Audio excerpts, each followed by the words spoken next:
नमस्कार दोस्तों, good morning. आपका एनके स्टडी के यूट्यूब चैनल पर मैं नवीन कुमार एक बार फिर से स्वागत करता हूं।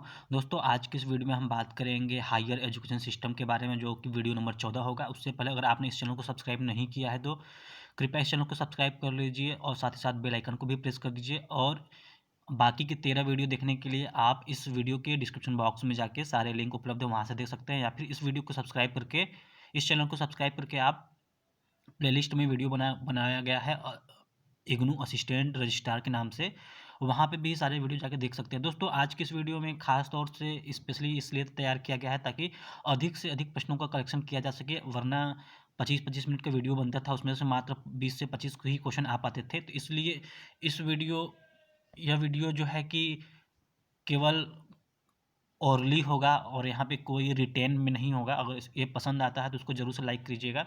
तो मैं प्रश्न बोलता जाऊँगा, प्रश्न को बोलता जाऊँगा और उसके साथ ही उत्तर बताते चलूँगा, जिससे ज़्यादा से ज़्यादा प्रश्नों को कवर किया जा सके, क्योंकि समय बहुत कम बचा है। आज 18 जनवरी हो चुका है और 24 जनवरी को ही एग्ज़ाम है, इसलिए मात्र 4-5 दिन ही बचे हैं। इसलिए ज़्यादा से ज़्यादा प्रश्नों को तैयार करने के लिए वीडियो बनाया जा रहा है। तो चलिए प्रश्न शुरू करते हैं। प्रश्न नंबर 1, इसमें कहा जा रहा है कि राधा कृष्ण आयोग का उद्देश्य क्या था। तो इसका जो उत्तर है, राधा कृष्ण आयोग का जो उद्देश्य है शिक्षा व्यवस्था को सुव्यवस्थित करना और शिक्षा व्यवस्था की खामियों को दूर करना राधा कृष्ण आयोग का उद्देश्य है। जो अगला प्रश्न है, प्रश्न नंबर 2 है, 10+2+3 शिक्षा संरचना पर राष्ट्रीय समिति की स्थापना की गई थी। तो आपको बताना है किसकी अध्यक्षता में यह समिति स्थापित की गई थी। तो डॉक्टर पी.डी. शुक्ला की अध्यक्षता में यह स्थापना की गई थी। जो हमारा अगला प्रश्न है, विश्वविद्यालय वह स्थान है जहाँ पर सब अपने अपने योगदान द्वारा सत्य की खोज करते हैं, किसने कहा था। तो इसको कहा था कोठारी आयोग ने कहा था। तीसरा जो प्रश्न है, कोठारी आयोग ने कहा था कि विश्वविद्यालय वह स्थान है जहाँ पर सब अपने अपने योगदान द्वारा सत्य की खोज करते हैं। जो हमारा अगला प्रश्न है, भारत की नियति को इसकी कक्षाओं में साकार रूप दिया जा रहा है, किस किस दस्तावेज में इसका उल्लेख है कि भारत की नियति को इसकी कक्षाओं में साकार रूप दिया जा रहा है। तो राष्ट्रीय ज्ञान आयोग। जो अगला प्रश्न है, मुदालियर कमीशन का दूसरा क्या नाम था। तो मुदालियर कमीशन का दूसरा नाम था जो है माध्यमिक शिक्षा कमीशन, माध्यमिक एजुकेशन कमीशन उसका नाम था। फिर है कि कोठारी आयोग का प्रतिवेदन का शीर्षक क्या था। तो कोठारी आयोग का जो प्रतिवेदन का जो शीर्षक था, शिक्षा एवं राष्ट्रीय विकास। ये यूजीसी नेट 2009 में पूछा गया है कि कोठारी आयोग प्रतिवेदन का शीर्षक क्या था। तो शिक्षा एवं राष्ट्रीय विकास था। जो अगला प्रश्न है कि किस आयोग की रिपोर्ट को शिक्षा और राष्ट्रीय विकास रिपोर्ट के रूप में जाना जाता है। तो कोठारी आयोग।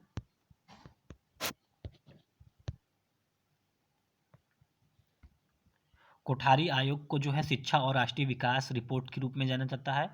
जो अगला प्रश्न है, राज्य शैक्षिक अनुसंधान एवं प्रशिक्षण परिषद का गठन किया गया था। तो राज्य शैक्षिक अनुसंधान एवं प्रशिक्षण परिषद का जो गठन किया गया था, कोठारी कमीशन के द्वारा ही किया गया था। 10+2+3 के लिए एक अग्रगामी माना जाता है। तो सैडलर आयोग को 10+2+3 के लिए एक अग्रगामी माना जाता है। और ऊपर जो पूछा था कि किसकी अध्यक्षता में 1972 में 10+2+3 शिक्षा संरचना पर राष्ट्रीय समिति की स्थापना की गई थी। तो उसका उत्तर था डॉक्टर पी.डी. शुक्ला। जो हमारा अगला प्रश्न है, कोठारी आयोग और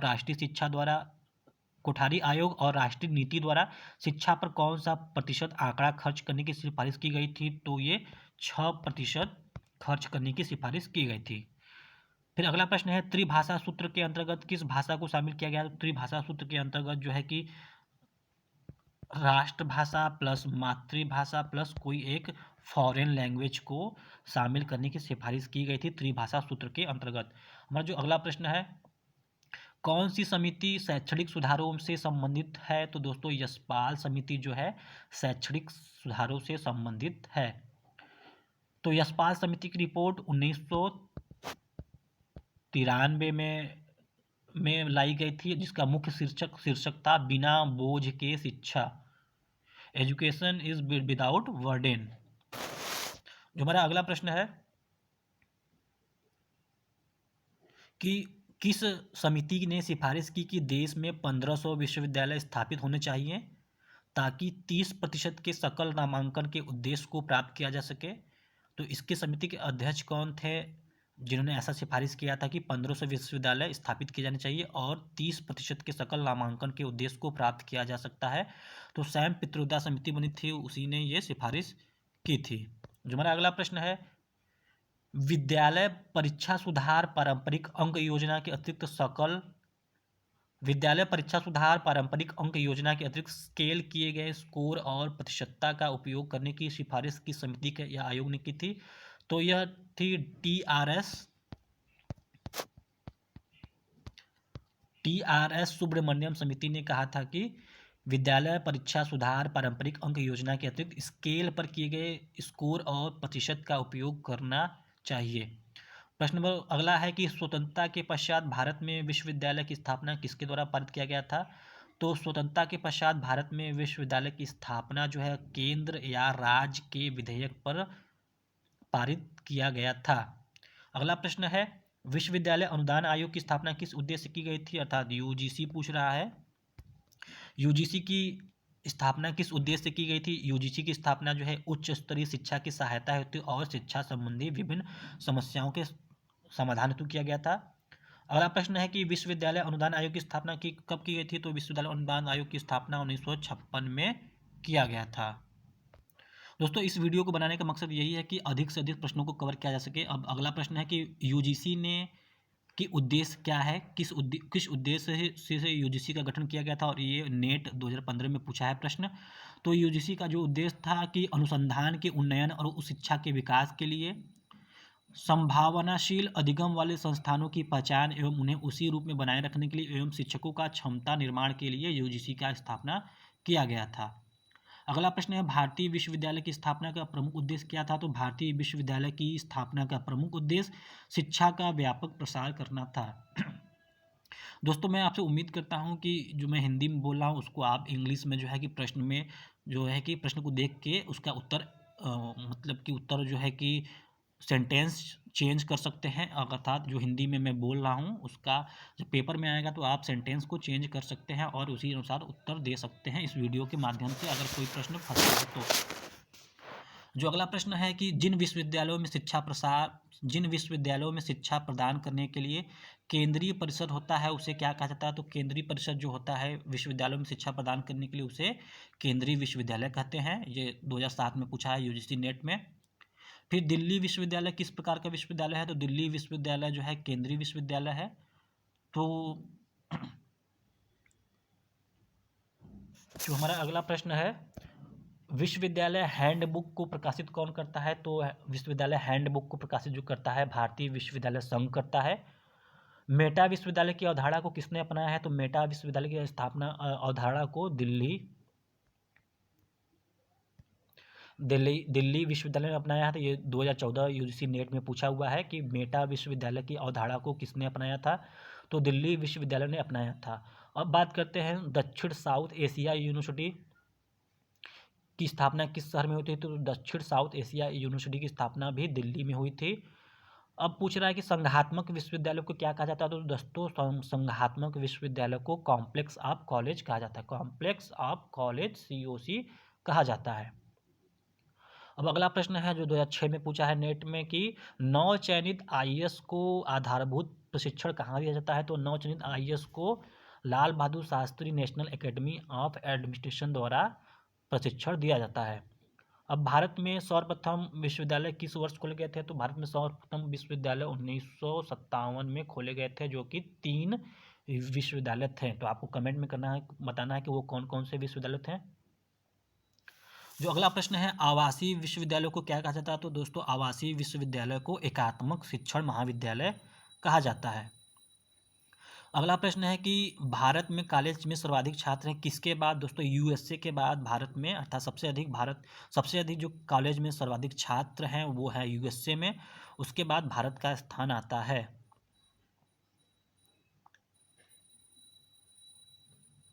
ये यूजीसी नेट 2012 में पूछा हुआ है। ऑप्शन में दिया था कि UK, USA, ऑस्ट्रेलिया, कनाडा।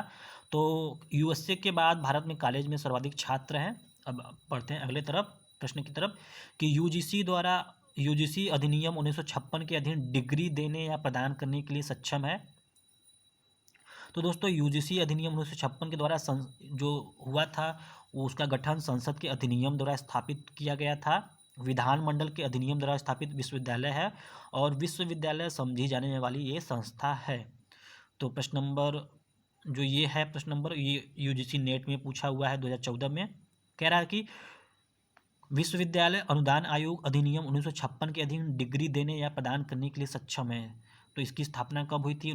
संसद के अधिनियम द्वारा हुई थी, विधानमंडल के अधिनियम द्वारा हुई थी और ये विश्वविद्यालय समझी जाने वाली एक संस्था है, अर्थात यूजीसी।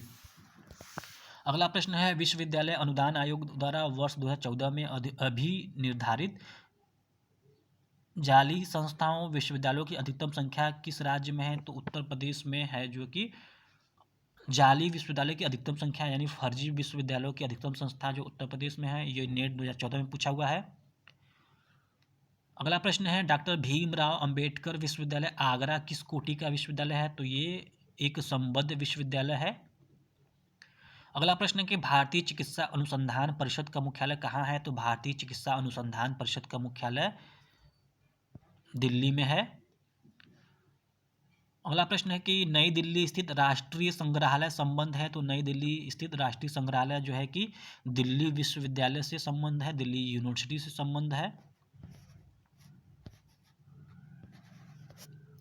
दोस्तों अगर ये वीडियो आपको पसंद आ रहा है तो उसको जरूर से एक लाइक जरूर कर दें। जो हमारा अगला प्रश्न है, महात्मा गांधी अंतर्राष्ट्रीय हिंदी विश्वविद्यालय कहाँ स्थित है? तो ये वर्धा में स्थित है, महाराष्ट्र के। जो अगला प्रश्न है, नई दिल्ली में कौन सी संस्था स्थापित है? नई दिल्ली में दोस्तों भारतीय उच्च शिक्षा संस्थान स्थापित है। अब अगला प्रश्न है, यूजीसी अधिनियम 1956 की धारा 12B के अंतर्गत आने वाले महाविद्यालय किस निकाय से वित्त पोषण योग्य होते हैं? तो दोस्तों यूजीसी अधिनियम 1956 की धारा 12B में जो भी आते हैं वो विश्वविद्यालय अनुदान आयोग से वित्त पोषण प्राप्त करने के योग्य हो जाते हैं। तो अगला प्रश्न है, भारत में सबसे पहला प्रतिरक्षा विश्वविद्यालय किस राज्य में है? तो हरियाणा में सबसे पहला प्रतिरक्षा विश्वविद्यालय स्थित है। अगला प्रश्न है कि विश्वविद्यालय अनुदान आयोग अर्थात यूजीसी के संबंध में कौन सा कथन सत्य नहीं है? तो जो सत्य कथन है उसके बारे में मैं चर्चा कर देता हूँ कि यूजीसी जो है कि इसे वर्ष 1956 में संसद के एक अधिनियम द्वारा स्थापित किया गया था। इसे उच्च शिक्षा की उन्नति और समन्वय का कार्य सौंपा गया था और इसे केंद्र सरकार से योजनागत और गैर योजनागत निधियां प्राप्त होती हैं। अगला प्रश्न है कि यूजीसी के क्षेत्रीय कार्यालयों की संख्या कितनी है? तो यूजीसी के क्षेत्रीय कार्यालयों की संख्या 7 है। यूजीसी अधिनियम 1956 के धारा 3 के अंतर्गत मानित विश्वविद्यालयों को से क्या आशय है? तो दोस्तों यूजीसी अधिनियम 1956 धारा 3 के अंतर्गत जो मानित विश्वविद्यालय है वो किसी उच्च शिक्षा के कार्यक्रमों को चलाना, उसमें डिग्री प्रदान कर सकता है, किसी उच्च शिक्षा के संस्थान को संबद्ध कर सकता है, यूजीसी की आज्ञा के बिना कैंपस के बाहर किसी भी जगह देश में या विदेशों में कैंपस खोल सकता है। यह ऐसा धारा 3 में कहा गया है। तो अब डीम्ड विश्वविद्यालय की बात कर लेते हैं कि डीम्ड विश्वविद्यालय के संबंध में कौन सा सही है, क्या क्या सही है बातें हैं, और ये यूजीसी नेट 2017 में पूछा हुआ है। तो दोस्तों राज्य के राज्यपाल डीम्ड विश्वविद्यालयों के कुलाधिपति होते हैं। वे अपना पाठ्यक्रम तथा पाठ्य चर्चा बना सकते हैं और वे दाखिला तथा शुल्क के विषय में अपने दिशा निर्देश बना सकते हैं।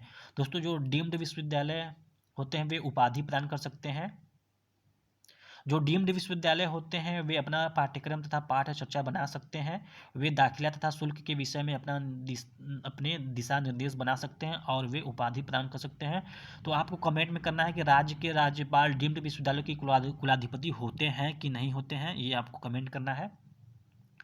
अर्थात जो बताया गया था कि राज्य के राज्यपाल डीम्ड विश्वविद्यालय के कुलाधिपति होते हैं, ये गलत है। राज्य के राज्यपाल डीम्ड विश्वविद्यालय के कुलाधिपति नहीं होते हैं। तो डीम्ड विश्वविद्यालय के कुलाधिपति कौन होते हैं, ये आपको कमेंट बॉक्स में कमेंट करना है।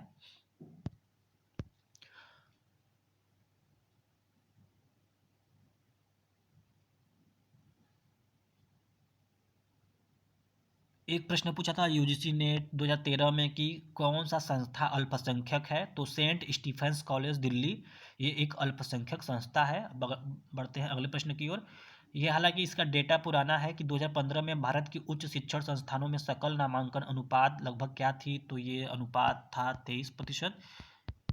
ये 2015 का डेटा है। अगर बाई चांस पूछ लिया तो 23% होगा, और आज के समय पूछ लिया तो ये लगभग 29% के अकॉर्डिंग है। इसको आप कमेंट बॉक्स में कमेंट करिएगा। अब बढ़ते हैं अगले प्रश्न की ओर। पूछा है कि केंद्रीय विश्वविद्यालय के संबंध में क्या सही है। केंद्रीय विश्वविद्यालय के संबंध में, तो दोस्तों केंद्रीय विश्वविद्यालय के संबंध में जो सही है बातें हैं वो है, केंद्रीय विश्वविद्यालय की स्थापना संसद के अधिनियम से होता है। भारत के राष्ट्रपति केंद्रीय विश्वविद्यालय के विजिटर होते हैं, और राष्ट्रपति विश्वविद्यालय की कार्यकारिणी समिति अथवा प्रबंधन बोर्ड के कुछ सदस्यों को मनोनीत कर सकता है। दोस्तों इसमें एक फैक्ट और है कि राष्ट्रपति कभी कभार कार्यकारिणी समिति या कोर्ट की बैठक की अध्यक्षता करते हैं। ये बिल्कुल गलत है। राष्ट्रपति कभी भी कार्यकारिणी समिति या कोर्ट की बैठकों की अध्यक्षता नहीं करते हैं। अब अगले प्रश्न की ओर चलते हैं कि एआईयू मूल रूप से स्थापित किया गया था। तो एआईयू मूल रूप से 1925 में स्थापित किया गया था। अब जो है इंदिरा गांधी राष्ट्रीय मुक्त विश्वविद्यालय जो है एक द्वय पद्धति वाला विश्वविद्यालय नहीं है। अगर पूछ दिया कि क्या इंदिरा गांधी राष्ट्रीय मुक्त विद्यालय द्वय पद्धति वाला विश्वविद्यालय है, तो ये नहीं है। दिल्ली विश्वविद्यालय, बेंगलुरु विश्वविद्यालय और मद्रास विश्वविद्यालय द्वय पद्धति वाला विश्वविद्यालय है। जो अगला प्रश्न है कि तकनीकी शिक्षा का उद्देश्य क्या होता है। तो दोस्तों तकनीकी शिक्षा का जो उद्देश्य होता है कुशल जनशक्ति का सृजन करना होता है, वह मानव संसाधन का विकास करना होता है। अगला प्रश्न है कि तकनीकी तथा प्रबंधन शिक्षा की गुणवत्ता की देखरेख करता है। तो तकनीकी तथा प्रबंधन शिक्षा की गुणवत्ता का देखरेख AICTE करता है।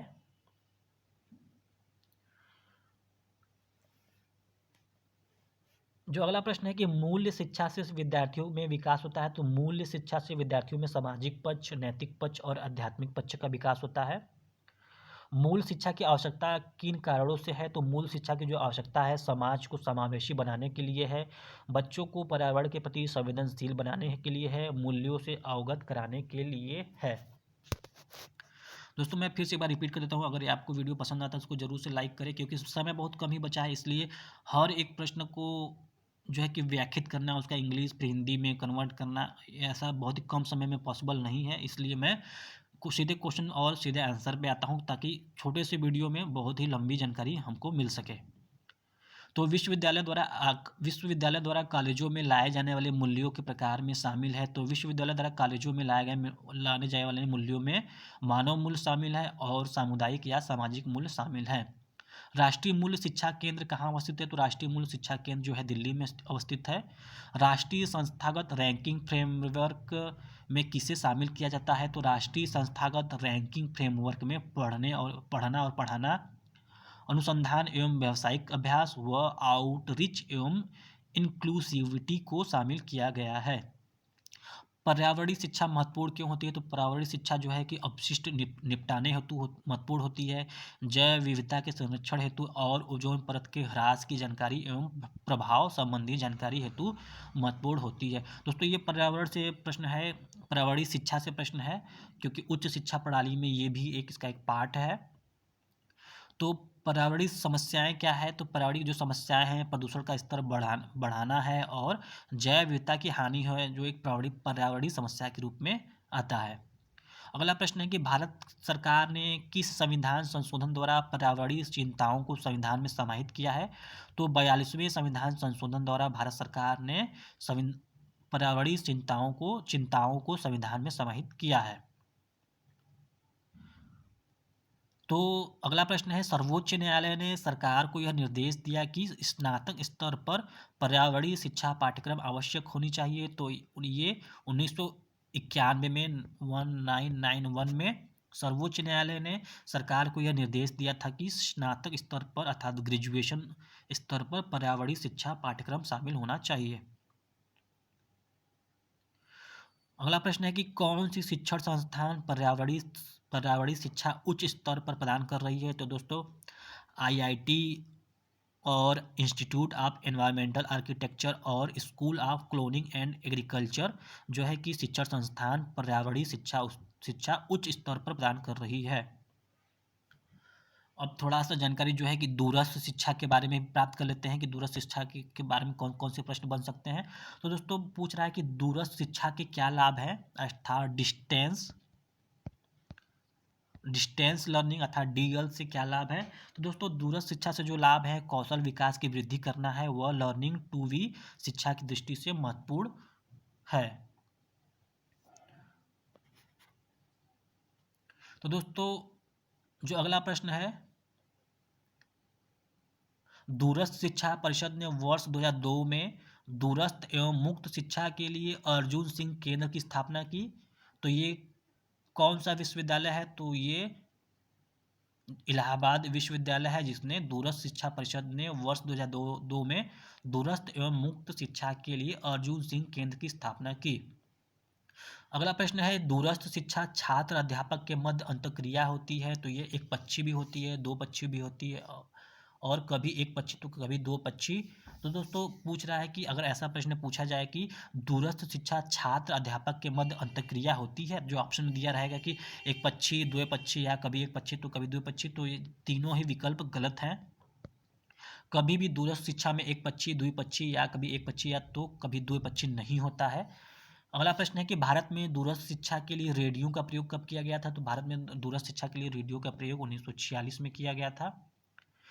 अगला प्रश्न है कि भारत में दूरस्थ शिक्षा के लिए टीवी का प्रयोग कब किया गया था। तो भारत में दूरस्थ शिक्षा के लिए टीवी का प्रयोग 1959 में किया गया था।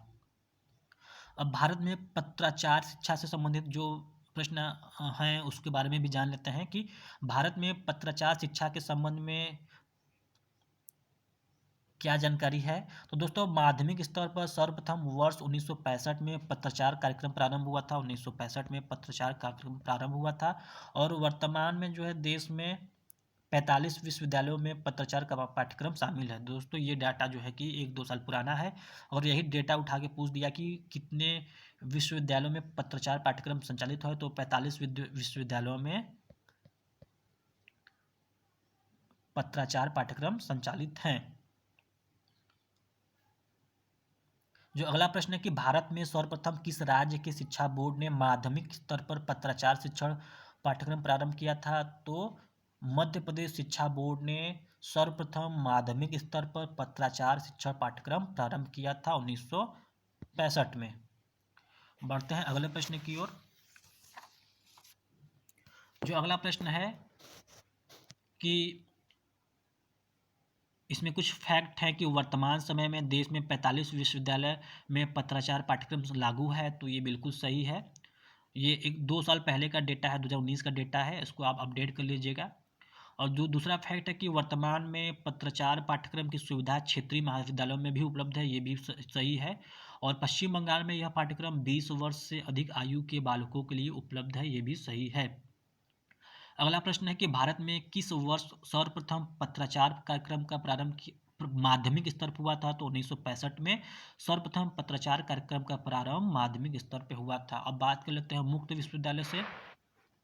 तो भारत में सर्वप्रथम स्वतंत्र रूप से मुक्त विश्वविद्यालय की स्थापना का श्रेय आंध्र प्रदेश को जाता है कि आंध्र प्रदेश ने सर्वप्रथम स्वतंत्र रूप से मुक्त विश्वविद्यालय की स्थापना किया था।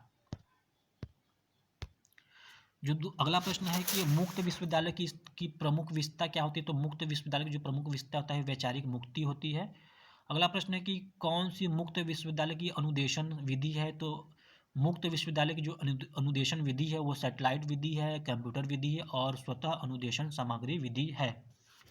इग्नू जो है कि कब से प्रारंभ स्टार्ट किया कार्य करना। तो इग्नू ने 1987 से कार्य प्रारंभ किया और यह विश्वविद्यालय 1985 में खुला था।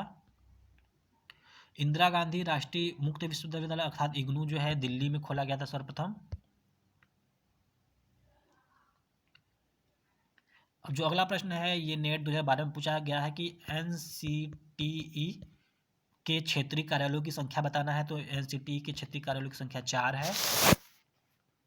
अब शिक्षा से संबंधित कुछ नीतियों के बारे में भी दृष्टि डाल लेते हैं।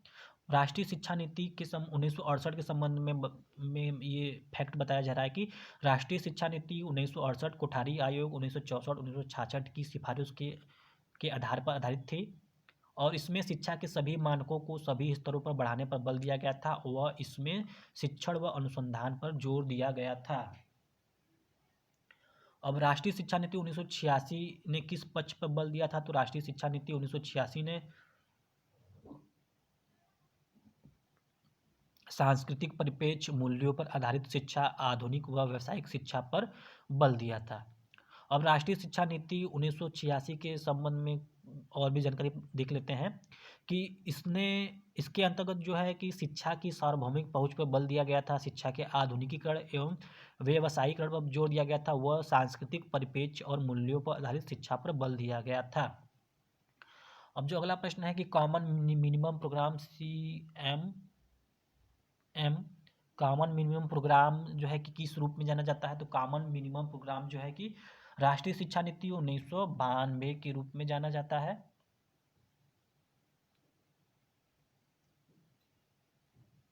अगला प्रश्न है कि इसमें कहा जा रहा है कि बजट के कुल व्यय का कम से कम जीडीपी का 6% व्यय शिक्षा पर करने की सिफारिश किस शिक्षा नीति में की गई थी? तो 6% व्यय शिक्षा पर करने की सिफारिश राष्ट्रीय शिक्षा नीति 2016 में की गई थी। अब बात कर लेते हैं उच्च शिक्षा से संबंधित कुछ योजनाओं के बारे में। तो दोस्तों उच्च शिक्षा से संबंधित योजना जो है भारत में राष्ट्रीय रिसर्च प्रोफेसरशिप की शुरुआत कब हुई थी? तो राष्ट्रीय रिसर्च प्रोफेसरशिप की शुरुआत 1949 में हुई थी। अगला प्रश्न है कि पंडित दीनदयाल उपाध्याय ग्रामीण कौशल योजना का उद्देश्य क्या है? तो पंडित दीनदयाल ग्रामीण कौशल योजना का उद्देश्य है सामान्य शिक्षा तक व्यावसायिक शिक्षा को प्रशिक्षण से जोड़ना। अगला प्रश्न है कि राष्ट्रीय उच्चतर शिक्षा अभियान के संदर्भ में बताना है कि कौन सा कथन सही है? तो राष्ट्रीय उच्चतर शिक्षा अभियान के संबंध में जो कथन सही है वो है प्रबंधन और परीक्षा प्रणाली में सुधार करना। दूसरा जो फैक्ट है शोध, नवाचार और गुणवत्ता में सुधार करना। और तीसरा जो फैक्ट है उच्च शिक्षा का व्यवसायीकरण करना।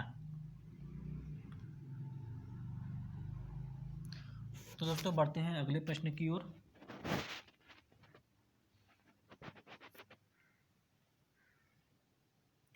जो हमारा अगला प्रश्न है शैक्षणिक सुशासन, राजनीति एवं प्रशासन से है। बोला है कि केंद्रीय विश्वविद्यालय का कुलाध्यक्ष होता है। तो केंद्रीय विश्वविद्यालय का जो कुलाध्यक्ष होता है राष्ट्रपति होता है। विश्वविद्यालय के अंतर्गत संकाय का शीर्षस्थ पद क्या होता है? अर्थात जो विश्वविद्यालय होता है उसमें संकाय जो होते हैं, जो विभाग होते हैं, उसका सबसे शीर्षस्थ पद क्या होता है? सबसे उच्च पद क्या होता है? तो डीन का सही उत्तर है। यूनिवर्सिटी हैंडबुक जो है कि भारतीय विश्वविद्यालय संघ द्वारा पेपर प्रकाशित किया जाता है, शोध पेपर प्रकाशित किया जाता है। और भारतीय विश्वविद्यालय संघ उच्च शिक्षा में सूचना आदान प्रदान करने का कार्य करता है। जो हमारा अगला प्रश्न है कि भारतीय विश्वविद्यालय संघ की देखरेख तथा विकास संबंधी व्यय कौन करता है? तो भारतीय विश्वविद्यालय संघ की देखरेख मानव संसाधन विकास मंत्रालय करता है। अब अगला प्रश्न है कि राष्ट्रीय मूल्यांकन एवं प्रत्यायन परिषद के संबंध में फैक्ट जान लेते हैं कि राष्ट्रीय मूल्यांकन एवं प्रत्यायन परिषद की स्थापना 1994 में की गई थी। इस परिषद का मुख्यालय कर्नाटक के बंगलुरु में स्थित है। जो इस परिषद का मुख्य उद्देश्य है उच्च शिक्षण संस्थाओं, विश्वविद्यालयों, कॉलेजों के कार्यों का मूल्यांकन करना है। अर्थात यहाँ पे नैक की बात हो रही है, NAAC की बात हो रही है, नैक की बात हो रही है। तो नैक का उद्देश्य क्या है? तो नैक का जो उद्देश्य है उच्चतर शिक्षण संस्थाओं में उत्तरदायित्व स्वायत्तता को प्रोत्साहित करना शामिल है। जो अगला प्रश्न है राष्ट्रीय मूल्यांकन एवं प्रत्यायन परिषद अर्थात नैक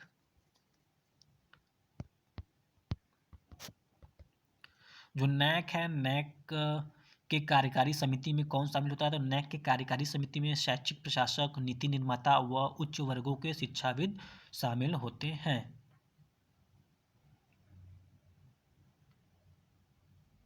अब कुछ फैक्ट अंतर विश्वविद्यालय केंद्र के बारे में जान लेते हैं। तो अंतर विश्वविद्यालय केंद्र जो है यह शिक्षक और अनुसंधानकर्ताओं को उत्कृष्ट विशेषता प्रदान करने में सहायता करता है और यह उस विश्वविद्यालयों को मदद करता है जो मूलभूत संरचना का विकास करने में असमर्थ होता है। जो हमारा अगला प्रश्न है दोस्तों, उत्तर क्षेत्रीय समिति जो है इसका मुख्यालय जयपुर में है, दक्षिण क्षेत्रीय समिति का मुख्यालय बंगलुरु में है और पश्चिम क्षेत्रीय समिति का मुख्यालय भोपाल में है। जो हमारा हमारा अगला प्रश्न है कि राष्ट्रीय अध्यापक शिक्षा परिषद अर्थात एनटीई का कार्य कौन सा होता है? तो दोस्तों एनटीई का जो कार्य होता है शिक्षण अधिगम प्रक्रिया को प्रोन्नत करना होता है, अनुसंधान कार्यों को प्रोत्साहित करना होता है, वह शिक्षण की नवाचारों की रूपरेखा तैयार करना होता है। अब जो एनटीई है इसको किस वर्ष संवैधानिक संस्था के रूप में सामने आया था? तो एनटीई 1993 में जो है कि संवैधानिक संस्था के रूप में आया था। अब जो अगला प्रश्न है, विश्वविद्यालय की सर्वोच्च प्रशासनिक समिति होती है, वो विश्वविद्यालय की जो सर्वोच्च प्रशासनिक समिति होती है वो सीनेट होती है। शिक्षा मंत्रालय किस वर्ष मानव संसाधन विकास मंत्रालय बना? तो शिक्षा मंत्रालय जो है कि 1985 में जो है कि मानव संसाधन विकास मंत्रालय बना था। जो हमारा अगला प्रश्न है कि केंद्रीय भारतीय भाषा संस्थान का मुख्यालय कहाँ स्थित है? केंद्रीय भारतीय भाषा संस्थान का जो मुख्यालय है वो मैसूर में है, जो कि कर्नाटक में स्थित है। अगला प्रश्न है कि भारतीय उच्च अध्ययन संस्थान कहाँ स्थित है? तो भारतीय उच्च अध्ययन संस्थान शिमला में स्थित है। ये नेट 2012 में प्रश्न आया था। जो अगला प्रश्न है कि नैक, ये जो नैक है किस स्वायत्त संस्था के अंतर्गत स्थापित हुआ था? नैक जो है यूजीसी के अंतर्गत स्थापित हुआ था।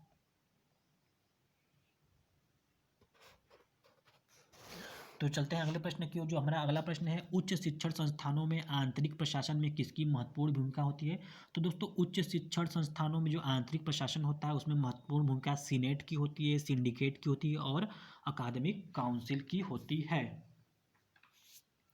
जो हमारा अगला प्रश्न है कि विश्वविद्यालय की समस्त शैक्षिक एवं अनुसंधानिक शक्ति का केंद्र बिंदु कौन होता है? तो विश्वविद्यालय की समस्त शैक्षिक एवं अनुसंधानिक शक्ति का जो केंद्र बिंदु होता है विधान परिषद या अकादमिक काउंसिल होता है।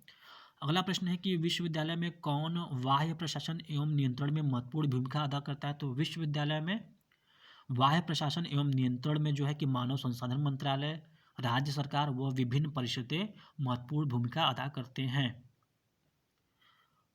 कुछ और फैक्ट के बारे में जान लेता है कि यूजीसी उच्च शिक्षण संस्थानों का वित्त पोषण करता है। यूजीसी के बारे में है कि यूजीसी उच्च शिक्षण संस्थानों का वित्त पोषण करता है और यूजीसी उच्च शिक्षण संस्थानों में मानकों का समन्वय, निर्धारण तथा अनुरक्षण भी करता है।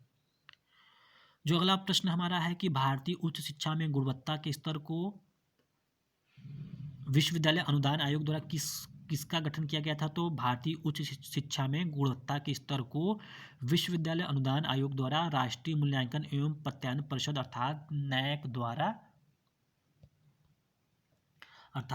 द्वारा गठन किया गया था। कुछ और भी फैक्ट के बारे में जानते हैं। जो राष्ट्रीय परीक्षा एजेंसी होती है